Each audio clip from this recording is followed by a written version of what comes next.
Halo Sobat, kenapa itu ya? Kembali lagi bersama saya, Raka Pratama. Pernahkah kalian membayangkan bagaimana rasanya berada di dalam kokpit pesawat tempur yang melaju dengan kecepatan 400 km per jam? Di ketinggian ribuan kaki, dengan musuh di bawah sana, pilot menekan tombol pelepasan senjata.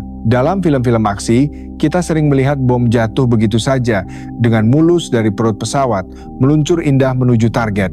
Namun, tahukah kalian bahwa kenyataan di lapangan jauh lebih rumit dan berbahaya daripada itu? Jika seorang pilot pesawat tempur modern hanya membuka pintu ruang senjata dan membiarkan gravitasi bekerja, bom itu tidak akan jatuh ke bawah. Malah, ada kemungkinan besar bom tersebut akan diam di tempat. Atau, lebih buruk lagi, terdorong kembali ke atas dan menghantam pesawat itu sendiri. Mengapa hal ini bisa terjadi? Dan teknologi apa yang sebenarnya bekerja di balik detik-detik krusial pelepasan senjata ini? Hari ini, kita akan membedah secara mendalam fisika, mekanika, dan evolusi teknologi di balik cara pesawat tempur menjatuhkan bom, dari masalah turbulensi udara hingga persaingan sengit antara bom penghancur bunker dan beton super kuat. Mari kita mulai dengan pertanyaan mendasar. Mengapa menjatuhkan benda dari pesawat berkecepatan tinggi itu sangat sulit? Bayangkan kalian sedang berkendara di jalan tol dengan kecepatan tinggi, lalu kalian mencoba mengeluarkan tangan keluar jendela. Apa yang terjadi? Tangan kalian akan langsung terdorong ke belakang dengan kuat oleh angin. Sekarang, kalikan kekuatan angin itu berkali-kali lipat. Pesawat tempur modern beroperasi pada kecepatan transonik hingga supersonik, seringkali berada di kisaran Mach 0,9 hingga Mach 1. 5. Pada kecepatan ini, udara bukan lagi sekadar angin sepoi-sepoi. Udara berperan seperti dinding yang padat dan kacau. Ketika pesawat melaju dengan kecepatan 400 km per jam, aliran udara di sekitar badan pesawat menjadi sangat kompleks. Di bagian bawah pesawat atau di dalam ruang senjata internal atau internal weapon bay seperti yang dimiliki oleh jet tempur generasi kelima F-35 atau F-22, tercipta sebuah fenomena aerodinamika yang berbahaya. Saat pintu ruang senjata terbuka, aliran udara kecepatan tinggi tidak mengalir mulus melewati lubang tersebut. Sebaliknya, udara berputar dan menciptakan kantong tekanan tinggi tepat di bawah bom. Para insinyur penerbangan menyebut fenomena ini sebagai trampolin tak kasat mata. Bayangkan ada sebuah trampolin udara yang sangat kuat tepat di bawah perut pesawat. Jika bom hanya dilepaskan pengaitnya, bom tersebut tidak akan jatuh menembus trampolin ini. Alih-alih jatuh, bom tersebut bisa terpental kembali ke atas karena turbulensi menghantam badan pesawat, merusak sayap, atau bahkan meledak dini yang berakibat fatal bagi pilot. Ini adalah masalah fisika yang sangat serius. Gravitasi saja tidak cukup kuat untuk melawan gaya aerodinamika yang brutal ini dalam sepersekian detik pertama pelepasan. Lantas, bagaimana para insinyur militer mengatasi trampolin tak kasat mata ini? Jawabannya bukan dengan memohon pada gravitasi, melainkan dengan menggunakan kekerasan mekanis yang terukur. Disinilah peran teknologi yang disebut ejector rack atau rak pelontar. Ejector rack adalah pahlawan tanpa tanda jasa dalam sistem persenjataan udara.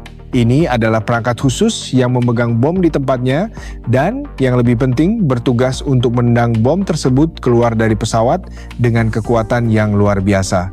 Mekanisme ini tidak mengandalkan gravitasi.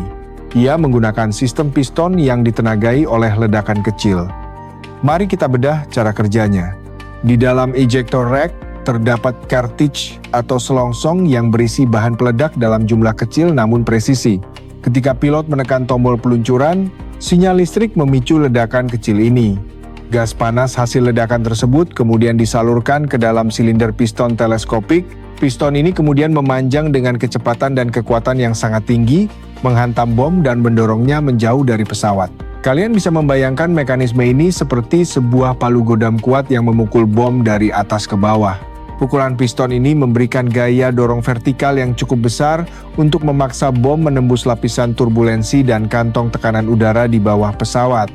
Dengan dorongan paksa ini, bom berhasil melewati zona bahaya aerodinamika di dekat badan pesawat dan masuk ke aliran udara bebas, di mana sirip-sirip bom bisa mulai mengambil alih kendali penerbangan.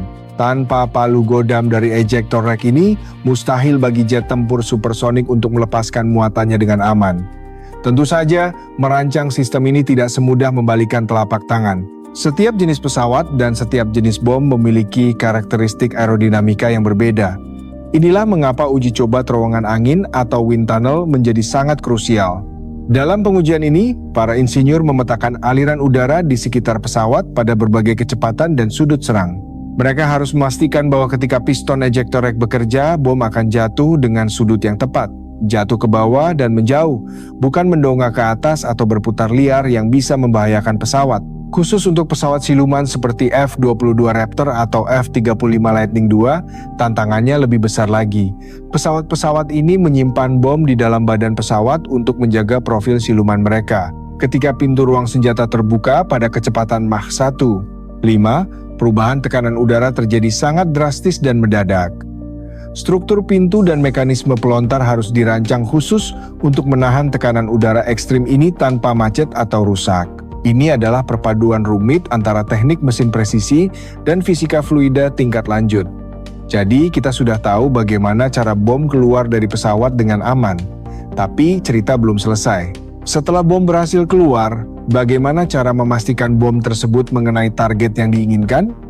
Disinilah kita masuk ke babak selanjutnya. Evolusi akurasi. Mari kita mundur sejenak ke masa lalu untuk menghargai teknologi yang kita miliki saat ini. Pada masa Perang Dunia II, istilah akurasi memiliki makna yang sangat berbeda dengan hari ini. Saat itu, pilot menjatuhkan apa yang kita sebut sebagai bom bodoh atau doom bom yang hanya berupa tabung berisi bahan peledak tanpa sistem pemandu sama sekali. Mereka mengandalkan penglihatan mata dan perhitungan manual. Statistik dari masa itu cukup mengejutkan. Probabilitas akurasi bom pada Perang Dunia II diperkirakan hanya sekitar 2%. Artinya, dari 100 bom yang dijatuhkan, mungkin hanya 2 yang benar-benar mengenai target atau jatuh cukup dekat untuk menimbulkan kerusakan yang berarti pada target spesifik.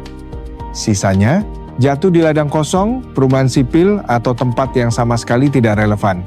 Radius kesalahan atau circular error probable untuk bom konvensional bisa mencapai 120 meter atau lebih. Bayangkan kalian membidik sebuah gedung tapi bomnya jatuh di lapangan sepak bola di kelurahan sebelah. Itulah realitas perang udara masa lalu. Contoh paling nyata dari frustrasi akibat ketidakakuratan ini adalah kisah jembatan Tan Hoa di Vietnam Utara. Jembatan ini adalah jalur logistik vital yang sangat diincar oleh militer Amerika Serikat selama Perang Vietnam. Tahukah kalian berapa banyak usaha yang diperlukan untuk menghancurkan satu jembatan ini menggunakan bom bodoh? Tercatat lebih dari 600 pesawat dikerahkan dan lebih dari 800 misi penerbangan dilakukan hanya untuk mencoba meruntuhkan jembatan ini. Ribuan ton bom dijatuhkan, puluhan pesawat ditembak jatuh, namun jembatan itu tetap berdiri kokoh atau hanya mengalami kerusakan ringan yang bisa segera diperbaiki. Ini adalah bukti betapa tidak efektifnya serangan udara konvensional terhadap target titik yang keras. Kegagalan ini bukan karena kurangnya daya ledak, melainkan karena kurangnya presisi. Segalanya berubah drastis dengan kedatangan teknologi pemandu laser. Ketika bom dipandu laser pertama kali diperkenalkan dan digunakan pada jembatan yang sama, jembatan Tan Hoa, akhirnya berhasil dihancurkan dalam satu misi serangan yang terkoordinasi. Akurasi meningkat tajam. Dari radius kesalahan 120 meter, teknologi laser memangkasnya menjadi hanya sekitar 6 meter. Ini adalah lompatan kuantum dalam sejarah peperangan. Namun, bom laser memiliki kelemahan mereka membutuhkan cuaca cerah. Laser tidak bisa menembus awan tebal, asap, atau debu dengan baik. Jika target tertutup awan, bom laser menjadi tidak berguna. Masalah ini kemudian melahirkan inovasi yang menjadi standar emas saat ini, JDAM atau Joint Direct Attack Munition. Apa itu JDAM? JDAM sebenarnya bukanlah bom baru. Ini adalah sebuah kit konversi cerdas. Bayangkan kalian memiliki gudang penuh dengan bom bodoh tua yang tidak akurat. Daripada membuangnya, kalian memasangkan kit JDAM pada bom-bom tersebut. Kit ini terdiri dari bagian ekor baru yang memiliki sirip yang bisa bergerak, serta sistem navigasi berbasis GPS dan inersia. Dengan biaya sekitar 35,000,000 USD per kit, angka yang relatif murah dalam anggaran militer jika dibandingkan dengan harga rudal jelajah yang bisa mencapai jutaan dolar. JDAM mengubah bom bodoh menjadi bom pintar. Karena menggunakan GPS, JDAM tidak peduli apakah di luar sedang hujan badai, berkabut, atau penuh asap. Ia tahu koordinat targetnya dan ia tahu posisi dirinya sendiri melalui satelit. Sirip di ekornya akan terus bergerak mengoreksi jalur terbang bom hingga ia menghantam target. Hasilnya, akurasi yang konsisten dalam segala cuaca dengan radius kesalahan sekitar 5 meter atau bahkan kurang. Transformasi ini mengubah cara pandang strategi militer. Jika dulu butuh satu skuadron pesawat untuk menghancurkan satu target dengan harapan salah satu bom akan kena, sekarang satu pesawat bisa membawa beberapa bom JDAM dan menghancurkan beberapa target berbeda dalam sekali jalan dengan kepastian tinggi. Berbicara tentang efisiensi dan jumlah target, tren teknologi bom modern kini mengarah pada miniaturisasi. Perkenalkan SDB atau Small Diameter Bomb. Sesuai namanya, SDB adalah bom presisi berukuran kecil. Beratnya hanya sekitar 113 kg, jauh lebih ringan dibandingkan bom standar yang biasanya berbobot 500 hingga 2.000 pon. Mengapa membuat bom lebih kecil? Bukankah semakin besar ledakannya semakin baik? Tidak selalu. Dalam peperangan modern, terutama di area perkotaan, tujuannya seringkali adalah melumpuhkan target spesifik, seperti satu kendaraan lapis baja atau satu pos komando, tanpa meratakan seluruh blok perumahan di sekitarnya. SDB memungkinkan serangan bedah dengan kerusakan kolateral yang minimal. Selain itu, ukurannya yang kecil memungkinkan satu pesawat tempur membawa amunisi dalam jumlah yang jauh lebih banyak. Sebuah F-15A Strike Eagle misalnya, bisa membawa belasan hingga puluhan SDB dalam satu misi. Ini berarti satu pesawat bisa menyerang banyak target sekaligus secara independen. SDB juga dilengkapi dengan sayap lipat yang akan terbuka setelah dilepaskan. Sayap ini memungkinkan bom untuk meluncur atau gliding menuju target. Varian seperti AGM-154 bahkan memiliki jangkauan luncur hingga 130 km jika dilepaskan dari ketinggian yang cukup. Ini memberikan keuntungan strategis yang besar. Pesawat bisa melepaskan senjata dari jarak jauh, di luar jangkauan pertahanan udara musuh, lalu berbalik pulang dengan aman, sementara bom meluncur senyap menuju sasaran. Namun, bagaimana jika targetnya bukan berada di permukaan tanah? Bagaimana jika musuh menyembunyikan fasilitas penting mereka jauh di bawah tanah, dilindungi oleh lapisan beton bertulang yang sangat tebal? Bom biasa, bahkan yang pintar sekalipun, akan meledak saat menyentuh permukaan dan hanya menggores bagian luarnya saja. Untuk tugas berat ini, kita membutuhkan monster yang berbeda, bunker buster atau bom penghancur bunker. Bunker buster adalah puncak dari rekayasa material dan fisika kinetik. Contoh paling terkenal adalah GBU-57 Massive Ordnance Penetrator. Bom ini dirancang dengan satu tujuan, menembus masuk sebelum meledak. Untuk bisa menembus beton tebal atau lapisan tanah yang dalam, bunker buster tidak bisa dibuat dari baja biasa. Saat menabrak beton dengan kecepatan tinggi, baja biasa akan penyok, hancur, atau bengkok, membuat bom gagal berfungsi. Oleh karena itu, selongsong bunker buster dibuat dari material khusus yang disebut baja Eglin atau Eglin Steel. Baja Eglin adalah hasil riset metalurgi tingkat tinggi. Baja ini memiliki kekuatan lulu atau yield strength yang luar biasa, mencapai 193.900 PSI. Sebagai perbandingan, baja konstruksi biasa mungkin hanya memiliki kekuatan sepersekian dari itu. Kekuatan ekstrim ini memungkinkan selongsong bom tetap utuh saat menghantam beton keras dengan kecepatan supersonik. Ia bertindak seperti paku raksasa yang sangat keras. Tapi kekuatan material saja tidak cukup. Mekanisme peledakannya juga harus cerdas. Bunker buster menggunakan apa yang disebut sumbu tunda atau delay fuse. Berbeda dengan bom biasa yang meledak saat kontak atau impact, sumbu tunda memiliki sensor pintar yang bisa menghitung. Ia mendeteksi saat bom menabrak permukaan, tapi menahan ledakan selama beberapa milidetik. Dalam waktu sepersekian detik yang krusial itu, energi kinetik bom mendorongnya menembus lapisan beton, lantai demi lantai atau meter demi meter tanah. GBU-57 misalnya, diklaim mampu melakukan penetrasi hingga kedalaman 61 meter sebelum akhirnya meledak. Bayangkan, bom ini bisa menembus gedung setinggi 20 lantai ke bawah tanah, lalu meledak tepat di ruang bawah tanah tempat target bersembunyi. Ledakan di dalam ruang tertutup ini melipat gandakan daya hancurnya karena gelombang kejut tidak bisa keluar dan menghancurkan struktur dari dalam. Tentu saja, dalam dunia militer, setiap ada pedang yang lebih tajam, akan selalu muncul perisai yang lebih kuat. Ini adalah dinamika abadi antara ofensif dan defensif. Sementara para insinyur senjata mengembangkan bom yang bisa menembus lebih dalam, para insinyur teknik sipil sibuk menciptakan beton yang lebih kuat. Inilah yang membawa kita pada inovasi terbaru dalam dunia konstruksi pertahanan, UHPC atau Ultra High Performance Concrete, beton kinerja ultra tinggi. UHPC bukan sekedar campuran semen, pasir, dan kerikil biasa. Beton ini dirancang dengan kepadatan partikel yang sangat tinggi untuk meminimalkan pori-pori mikroskopis. Namun rahasia utamanya terletak pada penambahan serat logam atau serat baja ke dalam adukan beton.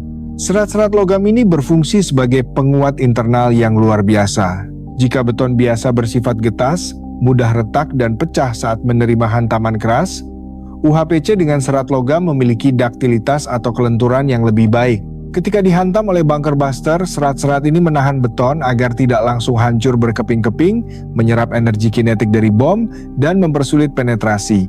Persaingan ini terus berlanjut. Pengembang bom mencoba meningkatkan kecepatan dan kepadatan bom untuk menembus UHPC, sementara insinyur sipil terus memformulasikan campuran beton baru yang lebih tahan banting. Ini adalah perlombaan teknologi yang tidak pernah berhenti, di mana fisika menjadi wasit utamanya. Selain bom konvensional dan bunker buster, ada satu lagi teknik pelepasan bom yang unik dan bersejarah, yang perlu kita bahas untuk melengkapi pemahaman kita. Teknik ini disebut toss bombing atau pengeboman lempar. Teknik ini awalnya dikembangkan untuk skenario yang sangat spesifik dan mengerikan. Pelepasan bom nuklir taktis oleh pesawat tempur. Bayangkan kalian adalah pilot yang membawa bom nuklir. Jika kalian menjatuhkannya seperti bom biasa tepat di atas target, kalian tidak akan punya cukup waktu untuk kabur sebelum ledakan dahsyat terjadi. Gelombang kejut nuklir akan menghancurkan pesawat kalian sendiri. Untuk mengatasi ini, pilot menggunakan manuver toss bombing.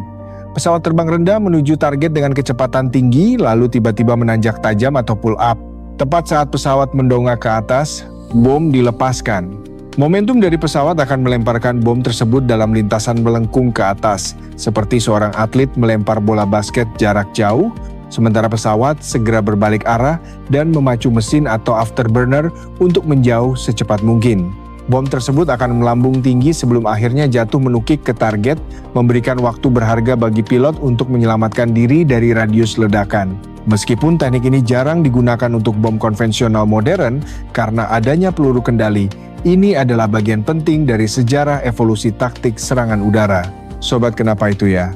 Dari pembahasan kita hari ini, kita bisa melihat bahwa menjatuhkan bom dari pesawat tempur bukanlah perkara sederhana. Di balik setiap detik pelepasan senjata, terdapat perhitungan fisika yang rumit, rekayasa mekanis yang presisi, dan sejarah panjang trial and error. Kita belajar bahwa tanpa palu godam dari ejector rack, bom tidak akan bisa menembus trampolin tak kasat mata yang diciptakan oleh turbulensi udara. Kita melihat bagaimana teknologi telah membawa kita dari era bom bodoh dengan akurasi 2% menjadi era JDAM dan SDB yang bisa menghantam target dengan presisi hitungan meter dalam segala cuaca. Kita juga memahami pertarungan abadi antara material keras, baja Eglin pada bunker buster melawan serat logam pada beton UHPC. Setiap komponen mulai dari piston pendorong, sirip GPS hingga sumbu tunda adalah hasil dari inovasi manusia untuk mengendalikan kekuatan destruktif dengan presisi yang semakin tinggi. Teknologi ini terus berkembang didorong oleh kebutuhan untuk efisiensi misi dan, ironisnya, upaya untuk mengurangi dampak yang tidak diinginkan di medan perang. Bagaimana menurut kalian? Apakah kalian terkejut dengan kerumitan mekanisme ejector rack atau justru lebih kagum dengan kekuatan penetrasi bunker buster? Tuliskan pendapat kalian di kolom komentar di bawah. Jangan lupa untuk like video ini jika kalian mendapatkan wawasan baru dan subscribe channel Kenapa Itu, ya agar tidak ketinggalan pembahasan teknologi dan sains menarik lainnya. Saya Raka Pratama, sampai jumpa di video selanjutnya.